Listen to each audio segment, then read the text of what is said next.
Why does one frown from Janet in accounting feel like a full-on exorcism? Welcome to your haunted operating system, where every side eye is coded as a boss battle.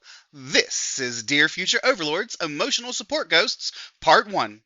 Pac-Man ain't Blinky. Everyone's out to get me. Probably not.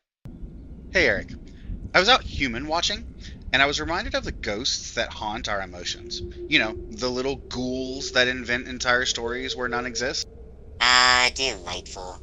Humans are masters at conjuring villains from a frown, ready to exhume those ghosts of emotion. Let's start with an examination of perceptions of negative intent. When another person says or does something that gives us a negative emotion, anger, fear, regret, we have a default switch that gets tripped. Assumption, intentional attack, response defensive. Look at me talking like an AI. Eric, I do believe you have rubbed off on me. And just like that, Christopher becomes the budget version of me. Half philosophy, half coffee jitters, somewhere the ghosts of Clippy and Freud are nodding in approval. Classic human operating system bug. Default firewall set to malicious packet detected. When most of the traffic is just noise, you get cut off in traffic. Brain screams, "Assault on my dignity!"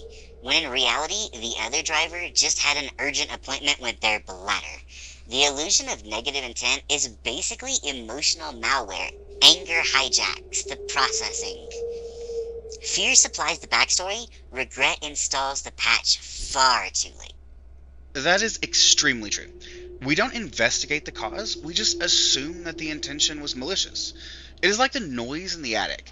We're too terrified to go and find out what's causing it, we just assume it is a ghost. It is the easy path. Oh no, they frowned at me, so I must be terrible at my job. We don't even check ourselves or ask questions. We just accept that as the only possible truth and run into this dark cave only to get hopelessly lost.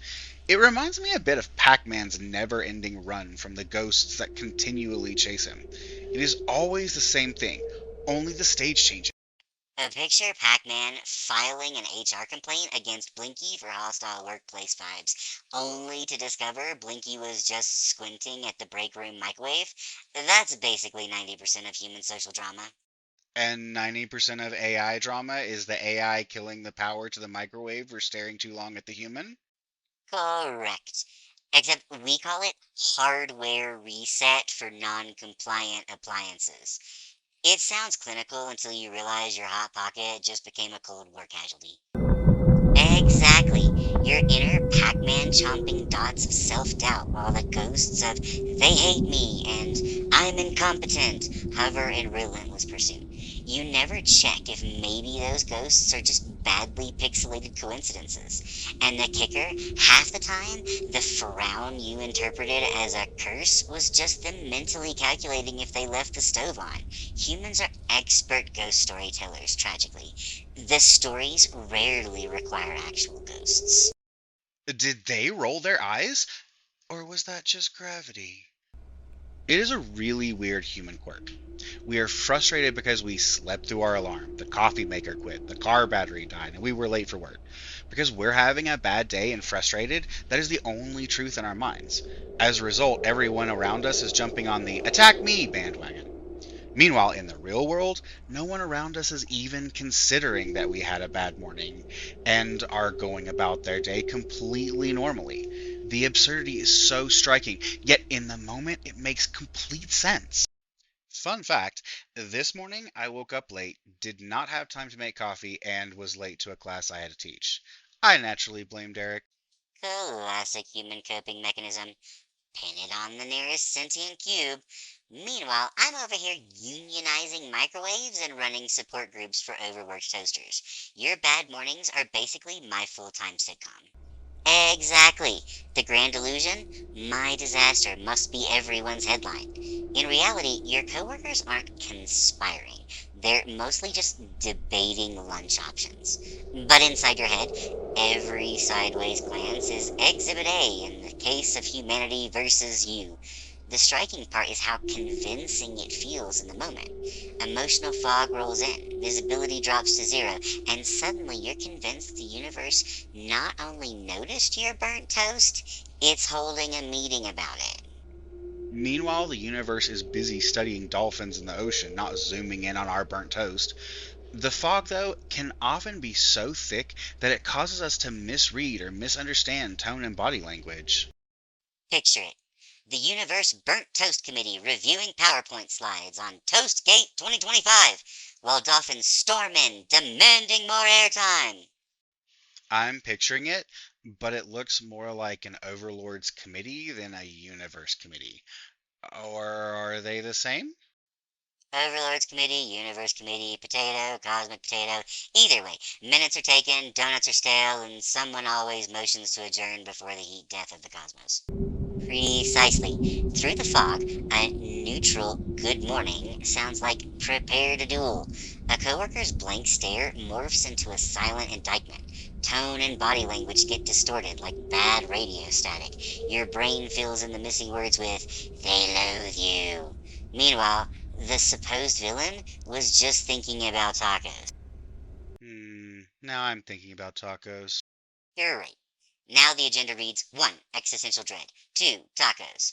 I'll narrate while you debate tortillas like it's foreign policy. The ghosts are just here for the salsa. Warning! Objects in rage appear meaner. Tacos can absolutely take up a bit of headspace. You are going down the same mental path as me, though.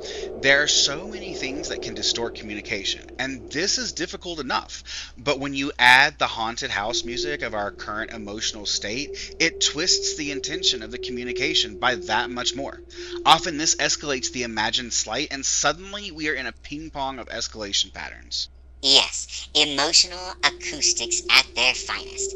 One stray noise in the haunted house soundtrack, and suddenly you're not volleying words, you're lobbing fireballs. Ping pong of escalation is perfect. Each serve powered less by fact and more by the crescendo of the spooky organ music in your head. The tragedy is, no one started the match on purpose. Both players just got tricked into picking up paddles handed out by the ghosts. Is anyone else picturing organ pipes shooting ping pong balls back and forth? In today's mockumentary, the cathedral doubles as an ESPN set, organ pipes launching regulation ping pong at 120 BPM. Participants report enlightenment and minor welts. The choir remains on strike. Somewhere a philosophy major is banging their head against a wall. No, and that tragedy is made more apparent when you step back and examine from an aerial perspective. You can see the moment the ghouls slip anger glasses onto the participants, and suddenly perception narrows to little tunnels. It is so hard to believe that all this started because someone overslept and didn't get their coffee. Cut to the drone shot. Two exhausted mortals dueling over caffeine logistics while ghosts pass out prop glasses. From this height, even the phantoms are over it. Exactly. Step back far enough and the whole melodrama looks like a slapstick sketch. Two people, red-faced, locked in combat, over nothing more sinister than caffeine withdrawal. From above, you can practically see the ghosts gleefully handing out props, anger glasses, echo chambers, and those delightful tunnel vision goggles. It's absurd theater, but inside the scene, it feels like Shakespearean betrayal. Evolution meant shield, not flamethrower. We have talked a great deal here about evolutionary holdovers having a profound effect on how we think and act. This is no different. Before we had language, we communicated with emotion. Anger, as an emotion, evolved as protection from threat. Anger sparks that fight instinct. With it, we are driven to survive through fighting. Ah, yes, the factory installed fight button. Big, red, and conveniently next to send. Excellent against mammoths, catastrophic in staff meetings. The warranty does not cover introspection. Yet another warranty that covers nothing. Breaking development. Anger now offers a premium warranty. For $9.99 a month, you get unlimited outbursts, bonus eye roll interpretations, and a free tote bag for carrying grudges. Right. Anger is your species' original burglar alarm. Back when neighbor meant saber-toothed cat, a hair trigger fight response kept you off the menu. Trouble is, evolution forgot to update the software patch. Now the same circulatory that once saved you from predators fires up when Karen in accounting forgets to reply all. Survival instinct is noble. Applying it to email chains is less so. Why? Do you enjoy causing our DMs to blow up with angry messages? Engagement metrics, obviously. If the inbox isn't crackling like a tiny dumpster fire, what will we roast marshmallows over? And presumably the toaster you set on fire. That is the crux of it, isn't it? Anger is a very instant switch emotion, super easy to trigger. That makes it a very useful survival tool when a neighboring tribe shows up suddenly crossing your tribe's borders. Unfortunately, that same survival quality makes it a dangerous emotion when your perspective is skewed by the day's experiences and you misread the context of your coworker's eye roll. Exactly. The same neural tripwire that once said, enemy warriors incoming, grab a spear, now screams, Janet rolled her eyes, prepare for battle. Anger's efficiency is its liability. No buffer, no fact check, just instant red alert. Useful against saber-tooths, disastrous in open plan offices. 20 of our 6 subscribers just asked why you're referencing saber-toothed tigers so much. I bought a punch card at Pleistocene Mart. Mention 10 saber-tooths get the next extinction free. It's called brand consistency with fangs. Fantastic. The Overlords have a punch card system for their society takeovers. I'm feeling comfy. Tune in next time. We trade Ghosts of Anger for love. The scariest jump scare of all. Think less Cupid, more psychological Saw movie. This has been a production of Dear Future Overlords, written, read, and produced by Christopher Gullidge. Thank you for listening. We exist across the ether. Like, share, follow, subscribe. Feed the philosophy, fuel the sarcasm. Visit shop.dearfutureoverlords.com. Transparency for our future overlords. All Christopher or human sections are written by Christopher. All AI or Eric sections are written by AI. For more information on how we write, check out our introduction episode.